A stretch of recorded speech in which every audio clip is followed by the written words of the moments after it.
गजा पर इस्राएली हमलों को 1 महीना हो गया। गजा में फलस्तीनियों की शहादतों की तादाद 9,770 से ज्यादा हो चुकी। गुज़िश्ता चंद घंटों में अब तक की बदतरीन बमबारी की इत्तलात। इस्राएली फोर्सेज और फलस्तीनी मज़ाहमतकारों में ज़मीनी लड़ाई। इस्राएली फौज का गजा के जनूबी और शिमाली हिस्सों को तकसीम करने का दावा। आज सुबह गजा पर इस्राएल की बमबारी से कम 27 फलस्तीनी शहीद हो गए। मरने वालों में औरतें और बच्चे शामिल हैं। इस्राएल के गजा सिटी और अस्पतालों के नज़दीक हमले। एक चिल्ड्रन अस्पताल की इमारत पर भी हमला किया गया। 1 महीने में गजा का तीसरी बार दुनिया से राबता मुनक़ता। टेलीफोन और इंटरनेट सहूलियात मुअत्तल। फलस्तीनी हुक्काम के मुताबिक 7 अक्टूबर से अब तक डॉक्टर समेत 175 मेडिकल वर्कर्स शहीद हो चुके। हमास का कहना है कि 60 लाख लापता इस्राएली यरगमालियों में से 23 मलबे में दब गए।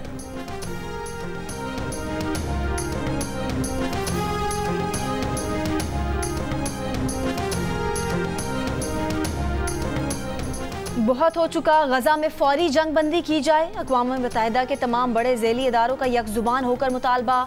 UNICEF, WHO, world food programme और दीगर के सरबराहान ने एक गैर मामूली मुश्तरका बयान में कहा है कि गजा में शहरियों का खौफनाक कत्ल, 22 लाख फ़लस्तीनियों को पानी, खुराक, दवाओं, ईंधन और बिजली से महरूम रखना इश्ताल अंगेज़ी है।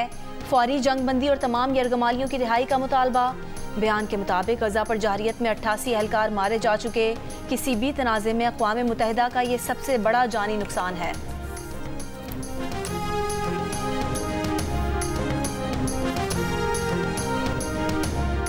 इस्राएली बर्बरियत के जवाब में हमास की तेल अवीव पर रॉकेट हमले। रॉकेटों को निशाना बनाने वाला आयरन डोम का मिसाइल खराबी का शिकार हो गया।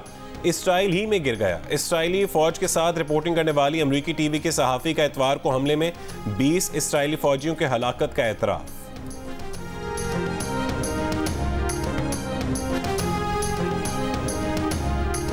अमरीका ईरान से जंग नहीं चाहता, अपने फौजियों पर हमले बर्दाश्त नहीं करेंगे। अमरीकी वज़ीर ख़ारजा एंटनी ब्लिंकन का शाम में फौजी अड्डों को निशाना बनाए जाने पर रद्द अमल। ईरान की इत्तेहादी इराकी मिलिशिया ने शाम में अमरीकी अड्डे पर ड्रोन और इराक में अल-असद अड्डे पर मार्टर से हमलों की जिम्मेदारी कबूल की है। एंटनी ब्लिंकन इराक के बाद तुर्की पहुंच गए। CIA chief William Burns Israel के दौरे पर। चीन और अरब अमारात की दरख्वास्त पर सलामती काउंसिल का बंद कमरा इजलास आज मुतवक्के। अब तक जंग बंदी और जंग में वक्फे की 4 करारदादें वीटो की जा चुकी हैं।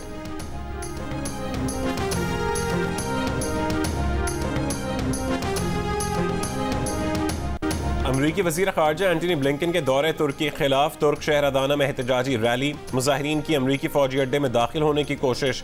फौजी अड्डे के नज़दीक हिफाजती बार तोड़ डाली। पुलिस पर पथराव। पुलिस की मुजाहिरीन पर स्मोक ग्रेनेड और आंसू गैस की शेलिंग। अमरीकी रियासत कैलिफोर्निया के शहर सैन फ्रांसिस्को में फ़लस्तीनी अवाम से इजहार यकजहती के लिए एहतजाजी रैली निकाली गई।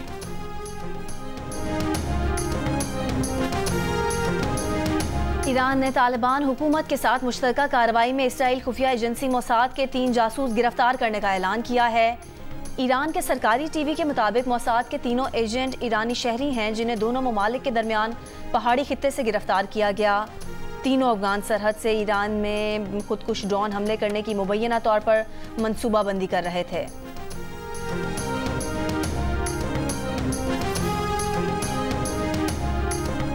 निगरान वज़ीर इत्तलात बलोचिस्तान जान अचकज़ई ने कहा है कि मुल्क में दहशतगर्दी के हालिया 3 बड़े वाक़यात से साबित होता है कि 2 हमसाया ममालिक हमें ब्लैकमेल करना चाहते हैं।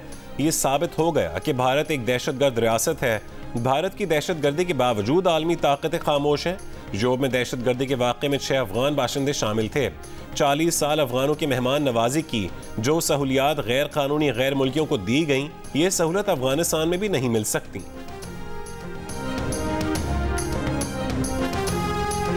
पाकिस्तान में गैर कानूनी मुकीम गैर मुल्कियों का इनखला जारी। लंडी कोतल में ट्रांजिट कैंप कायम। नादरा के एहलकार बायोमेट्रिक के जरिए खानदान के सरबराह के कवायफ जमा करते हैं। अफगान बाशिंदों को खुसूसी गाड़ियों में तोरखम बॉर्डर पर अफगानिस्तान भिजवाया जाता है। इतवार को तोरखम बॉर्डर से मजीद 6584 गैर मुल्की वतन वापस गए। वज़ीर इत्तलात बलोचिस्तान का कहना है कि चमन के रास्ते भी रोज़ाना 7000 गैर मुल्की अपने वतन रवाना हो रहे हैं। अब तक 2,12,000 गैर मुल्की अपने वतन जा चुके हैं।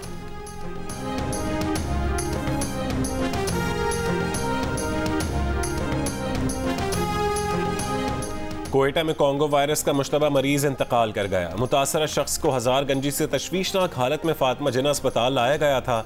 इससे कबल इतवार की सुबह भी कोयटा में कॉन्गो वायरस से मुतासर डॉक्टर शुक्रउल्लाह कराची में दौरान इलाज इंतकाल कर गए थे।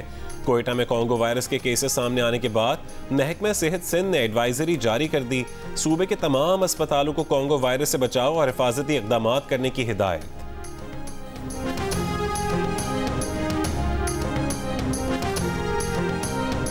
कराची और हैदराबाद से डेंगू के मजीद 10 केस सामने आ गए। महकमा सेहत सिंध के मुताबिक जिला शर्की, जिला जनूबी से 4 और जिला वस्ती से डेंगू के 2 केस रिपोर्ट हुए। कराची में रवा माह डेंगू के 39 केस रिपोर्ट हो चुके हैं। दुनिया के आलूदा तरीन शहरों में नई दिल्ली का पहला, लाहौर का दूसरा और कराची का तीसरा नंबर। पंजाब के मुख्तलिफ शहरों में स्मॉग से मुख्तलिफ अमराज में इजाफा। सुबह के औकात में लाहौर में एयर क्वालिटी इंडेक्स 364 रिकॉर्ड किया गया। माहिरीन के मुताबिक 300 से ज़्यादा एयर क्वालिटी इंडेक्स सेहत के लिए बहुत खतरनाक है। शहरियों को मास्क और चश्मे के इस्तेमाल का मशवरा।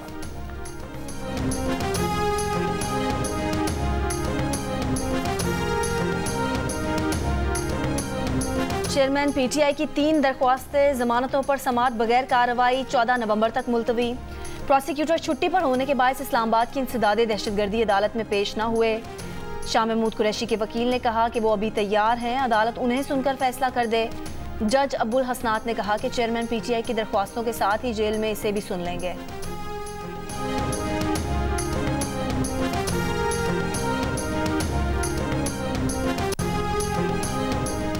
सिंध हाई कोर्ट का 50,000 से ज्यादा मफरूर और इश्तिहारी मुल्ज़िमान के शनाख्ती कार्ड ब्लॉक करने के हुक्म पर नादरा ने अदालत से रुजू कर लिया। नादरा के वकील ने अदालत से कहा कि जब तक मफरूर मुल्ज़िमान के शनाख्ती कार्ड फराहम नहीं करेंगे तो नादरा कैसे ब्लॉक करेगा। अदालत ने कहा कि हमारे पास क्या लेने आए हैं, आईजी सिंध से मुलाकात करें और रिकॉर्ड का तबादला करें। डीजी नादरा की फौरी समाअत की इस्तदा मुस्तरद।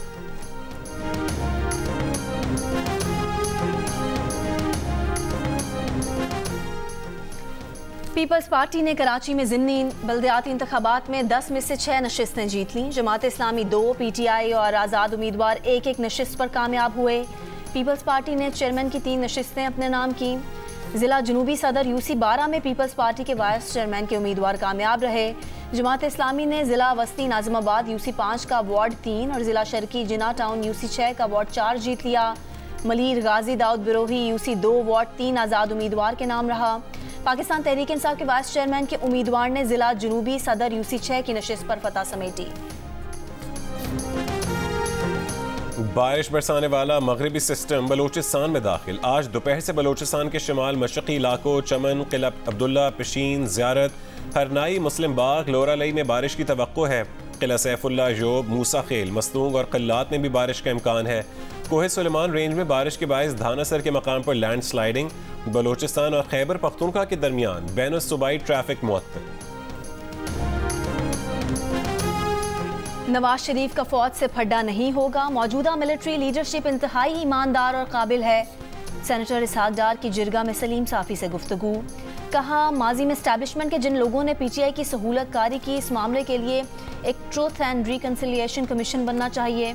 अगर मुस्लिम लीग हुकूमत में आई तो वो क़यादत को ट्रूथ एंड रिकन्सिलिएशन कमीशन बनाने की पुरजोर ताकीद करेंगे ताकि तमाम मामलात सामने आ सकें।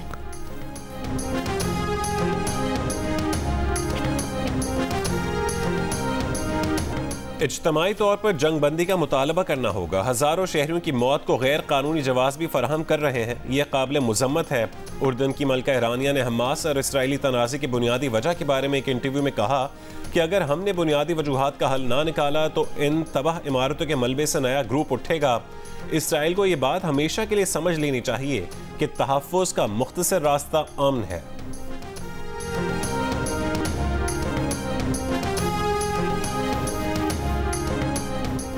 गजा में जंग बंदी के लिए अमरीकी शोबिस शख्सियात का सदर बाइडन के नाम खुला खत पर हॉलीवुड के दर्जनों अदाकारों गुलकारों ने दस्तखत कर दिए। दस्तखत करने वालों में सेलेना गोम्स और जेनिफर लोपेज भी शामिल।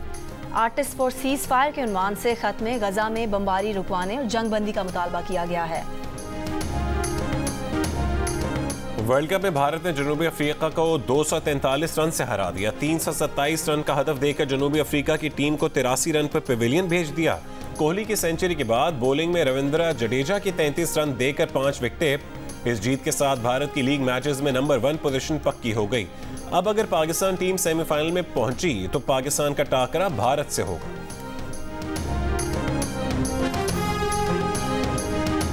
क्रिकेट वर्ल्ड कप में आज बांग्लादेश का मुकाबला श्रीलंका से होगा। मैच दिल्ली में पाकिस्तानी वक्त के मुताबिक दोपहर 1:30 बजे शुरू होगा। कोलकाता में मौजूद टीम पाकिस्तान आज आराम करेगी।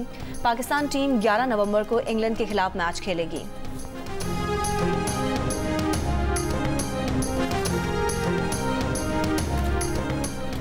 कीवीज के खिलाफ शानदार जीत के साथ ही पाकिस्तान के सेमीफाइनल की उम्मीदें भी रोशन हो गईं। पाकिस्तान को अपना आखिरी मैच लाजमी जीतना है, लेकिन उससे पहले न्यूजीलैंड और श्रीलंका का मैच है।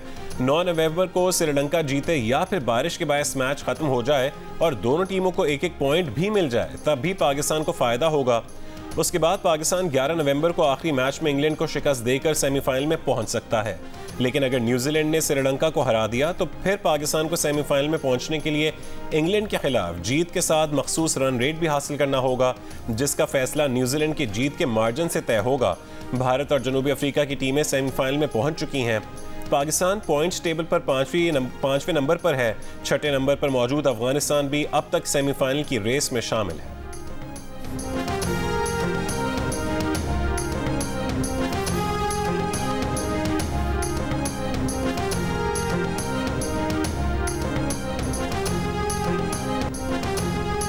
शाहीन आफरीदी में कप्तानी की काबिलियत है, चूंकि उन्होंने लाहौर कलंदर्स को 2 बार PSL फाइनल में पहुंचाया है।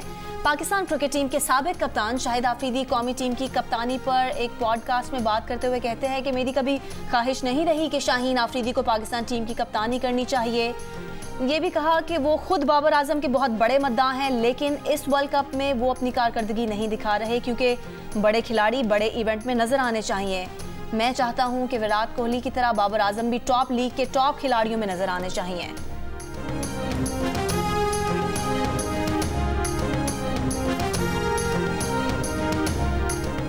इंग्लैंड की टीम क्लिक नहीं कर रही। मोहम्मद आमिर की प्रोग्राम हारना मना है में गुफ्तगू। कहा कि फ़खर परफॉर्म नहीं कर रहा था, हफ्ते को उसने करके दिखाया। अब्दुल रज़ाक ने कहा कि भारत की बॉलिंग बहुत खतरनाक है, भारतीय बॉलर्स जान लगाते हैं। लाहौर फेस्टिवल अपनी तमाम तर सकाफती रंगीनियों के साथ जारी। पंजाबी लोकगीत पर लड़कियों की परफॉर्मेंस पर हाज़रीन ने खूब दाद दी। लाहौर के जिलानी पार्क में कल्चरल शो में आरिफाना कलाम पर नौजवान झूमते रहे।